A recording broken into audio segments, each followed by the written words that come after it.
පිපිරීමෙන් විසිවෙච්ච කොටස් තිබෙනවා.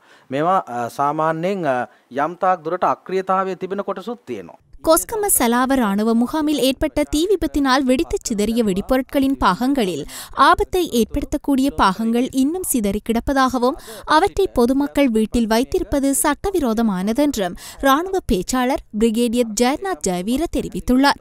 பாதுகாப்பு அமைச்சின் ஊடக மையத்தில் இன்று நடைபெற்ற ஊடக சந்திப்பிலேயே அவர் இதனை தெரிவித்தார். இதன்போது அவர் மேலும் தெரிவிக்கையில் මේ ප්‍රශ්න සහගත තත්ත්වය ඇති වෙනකොට කිලෝමීටර් 5 සීමාවෙ கொஸ்கம சாளவ இராணுவ முகாமில் தீ விபத்து ஏற்பட்ட போது 5 கிலோமீட்டர் வரையான பகுதி பாதுகாப்பற்ற பிரதேசமாக அறிவிக்கப்பட்டது.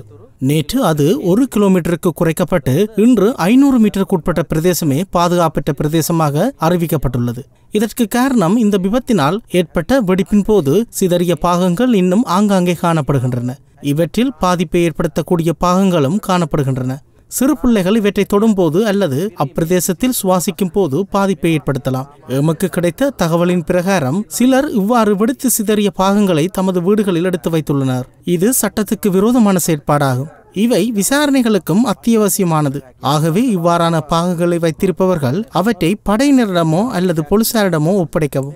இராணுவ முகாமிலிருந்து 500 மீட்டருக்குட்பட்ட பிரதேசத்தை பூர்ணமாக சுத்தப்படுத்த வேண்டியுள்ளது. அதன் பின்னரே அங்கு வசிக்கும் மக்களை தமது வீடுகளுக்கு அனுப்பக்கூடியவாறு இருக்கும். මේවා ත්‍රිවිධ හමුදාවට හෝ පොලිසියට ළඟම ඉන්න ස්ථානවලට බාර දෙන්න. කරුණාකරලා මේවා තියාගන්න එපා. සම්පූර්ණයෙන්ම පිරිසුදු කිරීම අවශ්‍ය වෙනවා.